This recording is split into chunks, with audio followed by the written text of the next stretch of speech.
चलो शुरुआत करते हैं। बहुत हो गया टाइम पास, बहुत हो गई छुट्टी।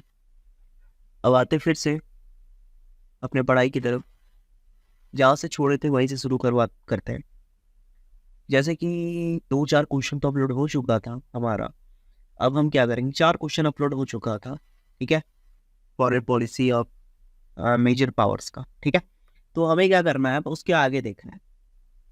ठीक है, इसमें हम इस क्वेश्चन में हम देखेंगे, इस वीडियोस में हम देखेंगे चाइनीज फॉरेन पॉलिसी के बारे में। तो चलिए शुरू करते हैं। Hello everyone, welcome back to our channel. तो मैं हूं शिवम भास्कर और आपके अपने चैनल शिक्षा कॉर्नर में स्वागत है। तो आज के इस वीडियो में हम देखने जा रहे हैं बीए पॉलिटिकल साइंस सेमेस्टर 6 का डीएसी पेपर में आता है foreign policy of major powers. ठीक है, ये बीबीएम के यूनिवर्सिटी में भी है, मतलब सारे यूनिवर्सिटी में है, पर सेमेस्टर 6 में आपका बीबीएम के यूनिवर्सिटी में है, बीबीयू में भी है। ठीक है। तो यहाँ पर क्या है कि अगर आप ने डीएससी पेपर ए या बी लिया है और उसमें से किसी में भी आपका ये अगर टॉपिक है foreign policy of major power, तो आपके लिए ये इंपॉर्टेंट क्वेश्चन बन जाता है। ठीक है, मैंने 4 question foreign policy of major power के अपलोड कर दिए हैं। आपका प्लेलिस्ट बना हुआ है, डिस्क्रिप्शन बॉक्स में भी मैं प्लेलिस्ट का लिंक डाल दूंगा। ठीक है, वहाँ से आप जाके ओपन कर सकते हो। और ये क्या, इसमें हमने देखना है इस वीडियो में हमें देखना है describe the main objectives of Chinese foreign policy. ठीक है, तो मैंने इधर उधर से उठा के, बोल सकते हैं ना कि इधर उधर से उठा के मैंने एक अच्छा आंसर आपके लिए ट्राई किया है, मतलब बनाया है। ठीक है, आपको बस क्या करना है, आपको पॉइंट नोट करते जाना है। जो जो पॉइंट दिया हुआ आपको पॉइंट याद रखना। देखो एग्ज़ाम में क्या होता है, एग्ज़ाम में आपको पूरा ऐसा नहीं कि पूरा आप हर एक कॉन्टेक्स्ट को रट के जाओ। ठीक है, रट के जाना नहीं होता, आपको क्या करना होता, पॉइंट याद रखो। पॉइंट मेन चीज़ एग्जाम में आपको पॉइंट याद रखना होता है, और बाकी सबको पढ़ के जाना होता है। कि आप पॉइंट याद रखोगे तो वो सब खुद पे खुद क्या होगा, आपको याद आते चल जाएगा। ठीक है। तो सबसे पहले क्या है हमारा मेन ऑब्जेक्टिव, क्या है चाइनीज़ फॉरेन पॉलिसी का। तो हमने देखा था यूके का, यूएस का देखा था, है ना, फ्रांस का देखा था। ठीक है, तो इसी तरह से चाइनीज़ फॉरेन पॉलिसी का क्या क्या ऑब्जेक्टिव है उसको देखेंगे। ठीक है।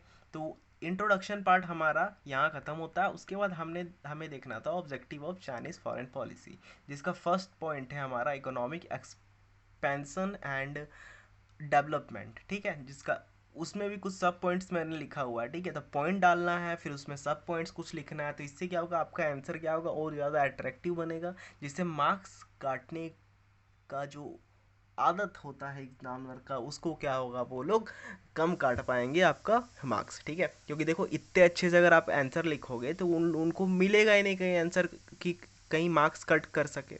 ठीक है, तो इससे अच्छा क्या है कि आप लोग इसी तरह से लिखो, ना कि आप पेरा बना के लिखो, पैराग्राफ में, पैराग्राफ में। ठीक है, चलो देखो, फर्स्ट हमारा क्या है, रिसोर्स, सेकंड मार्केट हो गया, फिर इन्वेस्टमेंट हो गया, फिर ट्रेड हो गया, फिर फाइनेंशियल हो गया। ठीक है, आप लोग को लिखते चल जाना, मैं बस स्क्रॉल कर दे रहा हूँ। ठीक है, क्योंकि बाकी आंसर्स भी आपको जल्दी जल्दी प्रोवाइड कराना है। आपका इंटरनल आ रहा है, इंटरनल का एग्ज़ाम भी आपका नज़दीक में ही है। ठीक है, आपका कुछ दिन में आपका इंटरनल भी होना स्टार्ट हो जाएगा।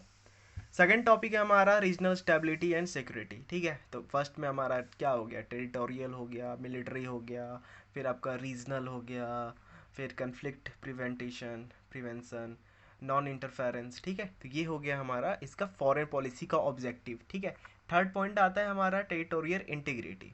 ठीक है, तो one China policy, Hong Kong and Macau, फिर Xi Jinping, Xinjiang and Tibet.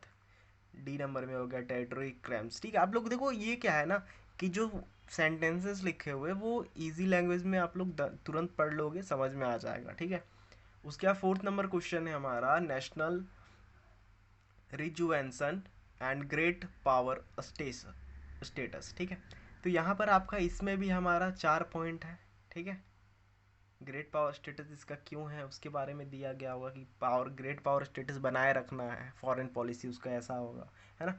Promotion of multilateralism. ठीक है, global governance reform, multipolar world, ये आपका इसका टॉपिक हो गया। फिर रीजनल ऑर्गेनाइजेशन, फिर ठीक है, 6 नंबर में क्या है, डिप्लोमेटिक एंड इकोनॉमिक इंगेजमेंट। ठीक है। इकोनॉमिक इंगेजमेंट मतलब किसी को लोन प्रोवाइड करना, डिफरेंट डिफरेंट चीज़, इन्वेस्टमेंट ट्रीटीज़ करना किसी के साथ, ठीक है। तो ये इसका फॉरेन पॉलिसी का ऑब्जेक्टिव है, ठीक है।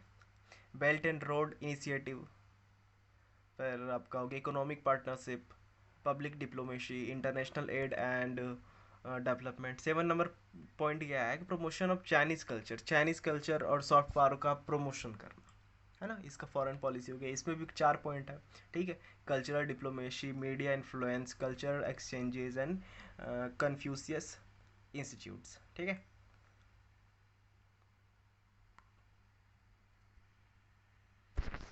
चलो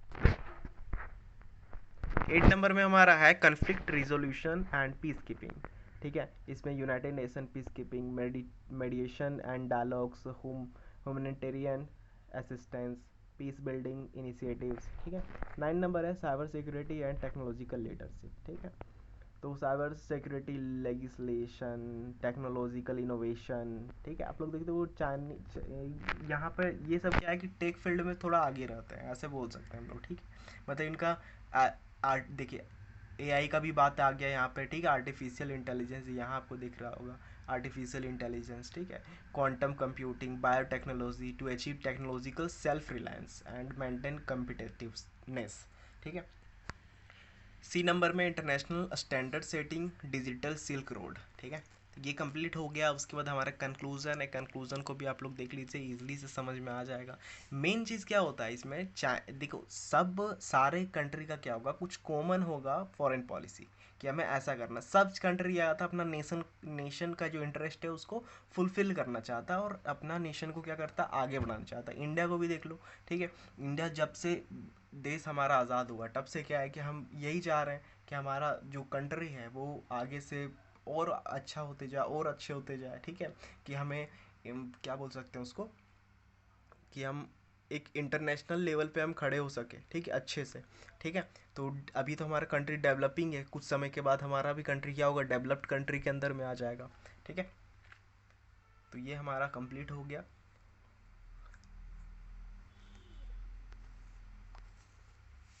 चलिए, ठीक है। तो यहाँ पर हमारा लास्ट क्वेश्चन था, मतलब ये क्वेश्चन था, describe the main features of Chinese foreign policy. ये हमारा कंप्लीट हो गया। इसके बाद हम और देखेंगे चाइनीज़ फॉरेन पॉलिसी का, आपका क्या बोल सकते हैं उसको, इशूज़, है ना। क्या चाइनीज़ फॉरेन पॉलिसी में क्या इशूज़ आते हैं, ठीक है, उसको देखेंगे। फीचर्स, क्या फीचर्स देखेंगे इसके बारे में, है ना। यूएस का हम देखेंगे फॉरेन पॉलिसी को, डिफरेंट डिफरेंट थिंग्स, ठीक है। तो चैनल के साथ बने रहें। वीडियो मतलब नोट्स अच्छी लगी तो वीडियो को लाइक कर दो। वीडियो लाइक करोगे तो उससे क्या होता है कि हमें भी मोटिवेशन मिलेगा और फिर क्या होगा कि हम और वीडियोस लेके आ पाएंगे इसी से रिलेटेड, कि पता चलेगा कि ये वीडियोस को इतने लोगों ने देखा है, इतने लोगों ने पसंद किया है। और कमेंट करो, कमेंट करके बताओ कि आपको किस पे वीडियो चाहिए। आप क्वेश्चन ही लिख दो, ठीक है। जिस क्वेश्चन का आपको आंसर चाहिए, कोई भी सब्जेक्ट का हो, उसका आंसर चाहिए, आप लोग उस वहाँ पे क्वेश्चन प्रोवाइड कर दो, क्वेश्चन लिख दो कमेंट बॉक्स में, ठीक है। मैं एकदम 100% ट्राई करूँगा कि उसका आंसर लाया जाए और आपको वहाँ पे कमेंट में ही मैं आपको रिप्लाई कर दूंगा, वीडियोस का लिंक दे दूंगा, ठीक है। तो उससे क्या होगा, आपको आंसर मिल जाएगा, ठीक है। और यहाँ वीडियो भी अपलोड हो जाएगा, ठीक है। तो मिलते हैं नेक्स्ट वीडियो में। टिल देन जय हिंद, जय भारत।